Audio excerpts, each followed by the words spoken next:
Audio Jungle.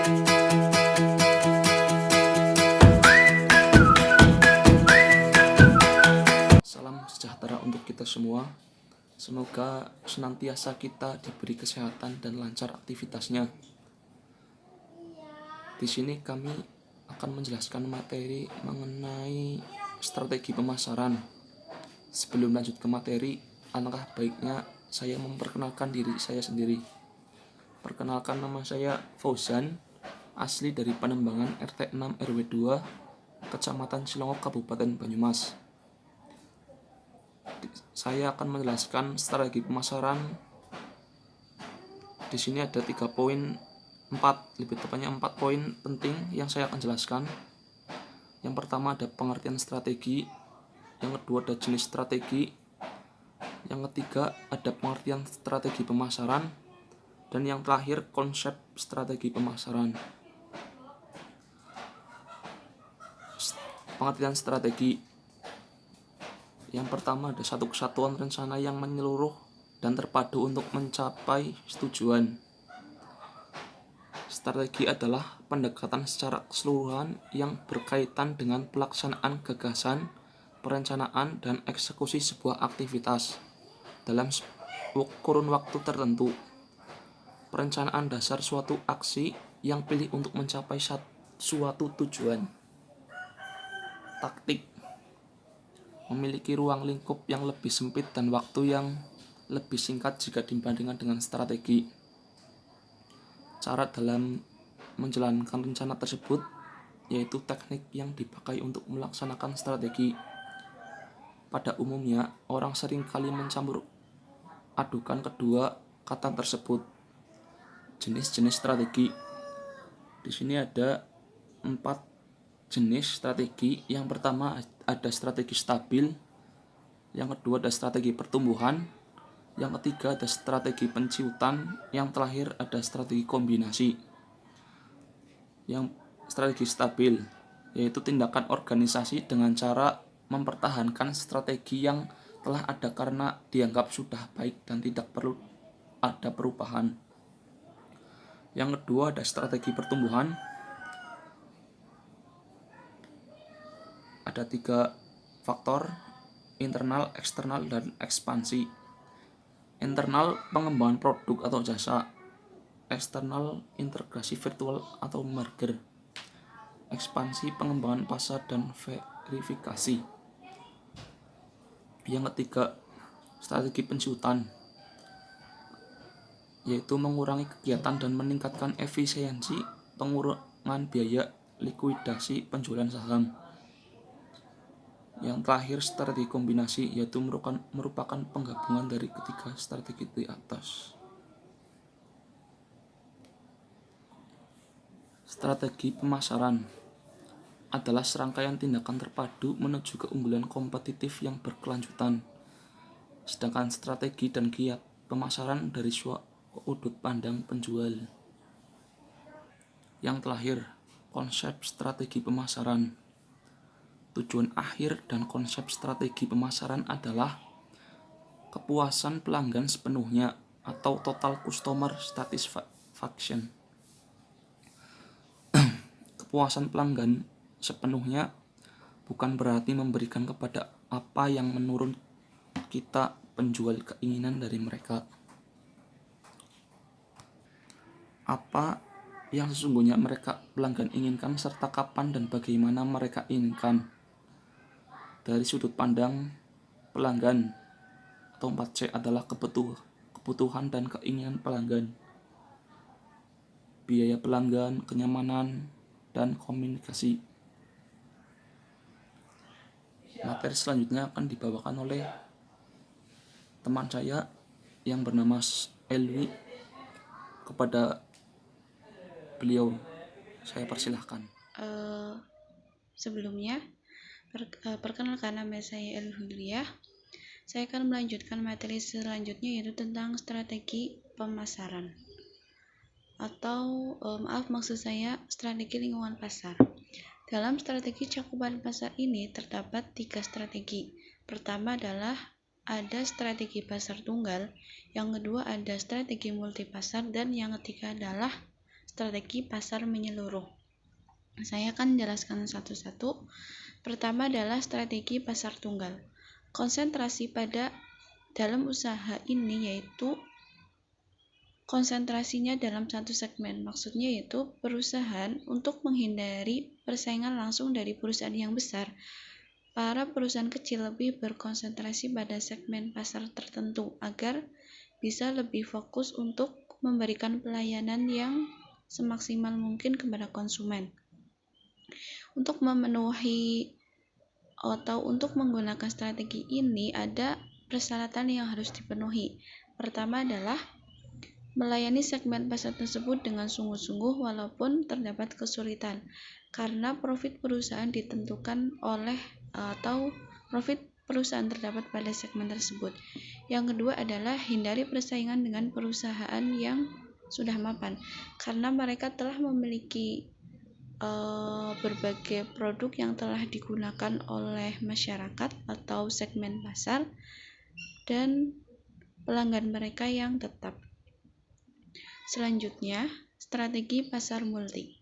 Berbeda dari strategi pasar tunggal yang hanya fokus pada satu segmen pasar, strategi pasar multi ini melayani beberapa segmen pasar. Tujuannya yaitu untuk diversifikasikan dan mengurangi risiko, sehingga perusahaan tidak hanya bergantung pada satu segmen pasar. Dengan begitu, apabila terjadi guncangan atau penurunan terhadap suatu segmen pasar, maka tidak akan terlalu berpengaruh terhadap perusahaan karena mereka mempunyai segmen lain. Adapun syarat untuk menggunakan strategi ini adalah memilih dan pertimbangkan dengan matang dan juga dengan hati-hati segmen pasar yang akan dilayani. Yang kedua adalah hindari konfrontasi dengan perusahaan yang melayani setiap segmen pasar. Yang terakhir yaitu strategi pasar menyeluruh. Strategi ini digunakan dengan cara melayani setiap spektrum pasar dengan menjual produk-produk yang terdiferensiasi kepada segmen-segmen pasar yang berbeda. Dalam strategi ini, perusahaan mempunyai tujuan untuk menyaingi produk-produk yang sudah ada di pasar. Adapun perusahaan yang menerapkan strategi ini adalah perusahaan yang telah mapan dan dominan. Ada hal-hal yang harus diperhatikan ketika ingin menerapkan strategi ini. Pertama, perusahaan hendaknya melakukan komitmen kombinasi yang berbeda terhadap aspek harga, promosi, produk, dan strategi distribusi pada segmen-segmen yang berlainan.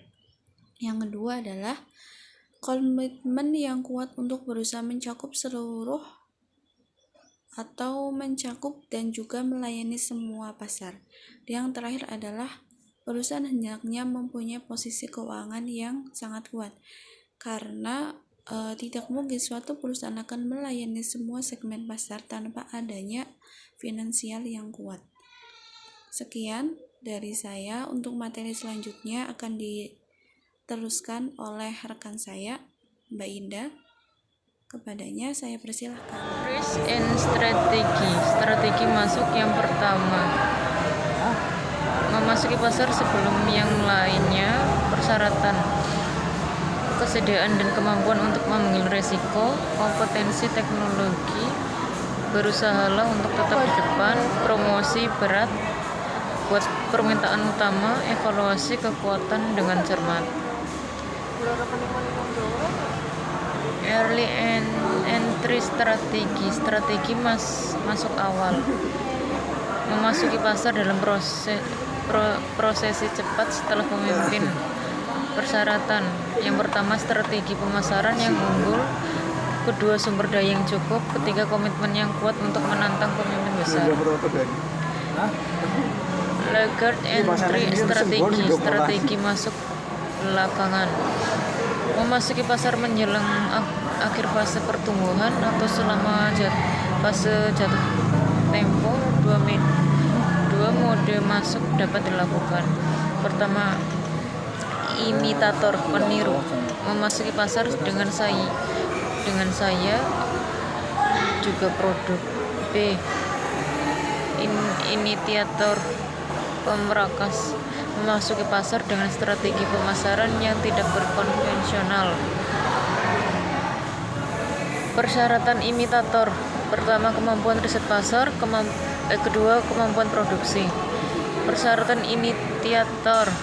Yang pertama, kemampuan riset pasar, kedua, kemampuan untuk menghasilkan strategi pemasaran yang kreatif. Media selection strategi pemilihan media. Memilih saluran yang pertama, newspaper, majalah, televisi, radio, iklan luar ruangan, iklan transit, iklan yang muncul di dalam dan di luar pada kendaraan angkutan umum, di ruangan tunggu, dan di stasiun dan terminal. Yang terakhir, surat langsung, di mana pesan tentang produk atau layanan dikirim ke target.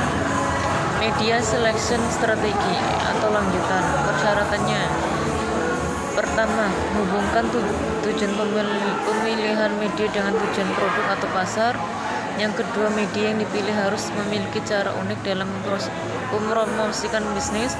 Yang ketiga, media harus diukur tidak hanya dalam frekuensi, waktu, dan dalam menjangkau kelayak sasaran, tetapi juga dalam mengevaluasi kualitas yang layak.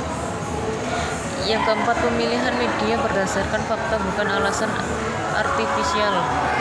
Yang kelima, rencana media harus optimis karena memanfaatkan pelajaran yang didapat dari pengalaman. Yang terakhir, cari informasi tentang profil pelanggan dan karakteristik audiens. Akan melanjutkan materi slide ke-17, yaitu perkembangan konsep strategi pemasaran. Yang pertama ada strategi marketing mix, ada 4P. Yang pertama yaitu produk, kualitas, penampilan, tambahan gaya, merek, dan lain-lain.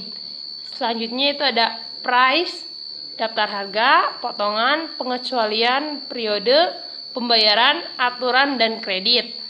Yang ketiga yaitu ada promotion atau promosi, ada iklan, penjualan barang, dan publisitas. Yang keempat ada price, yaitu alur distribusi, peliputan lokasi, tingkat kesediaan, transportasi, dan lain-lain. Yang kedua ada mega marketing oleh Kotler. Ada power, mengenali pembinaan hubungan dengan pihak-pihak yang memiliki pengaruh terhadap pasar, yaitu contohnya seperti customer dan reseller. Yang kedua ada public relation, yaitu memikirkan dan menciptakan berbagai cara pendekatan untuk bisa membangun image atau citra yang baik terhadap produk dan jasa di kalangan masyarakat. Selanjutnya itu untuk jasa oleh Boms, Bittner, dan George. Yang pertama ada people, itu jasa untuk masyarakat. Yang kedua ada physical evidence, yaitu bukti fisik. Dan yang ketiga itu ada proses pembuatan produk. Selanjutnya yang keempat ada shifting P to C atau pergeseran dari P ke C. Yang pertama ada produk, jalan keluar terhadap permasalahan konsumen atau customer solution. Contohnya, jika produk tidak sesuai dengan harapan, bagaimana cara kita untuk menjelaskan kepada konsumen tanpa merugikan konsumen dan kita. Yang kedua yaitu ada price, biaya untuk pelanggan atau cost to customer. Contohnya, harga yang sesuai dengan kebutuhan konsumen atau kemampuan ekonominya. Yang ketiga ada price, menyenangkan, nyaman untuk konsumen, yaitu convenience. Contohnya, menyediakan produk yang sesuai dengan kebutuhan konsumen. Yang terakhir ada promotion, komunikasi dari perusahaan kepada pelanggan atau communication.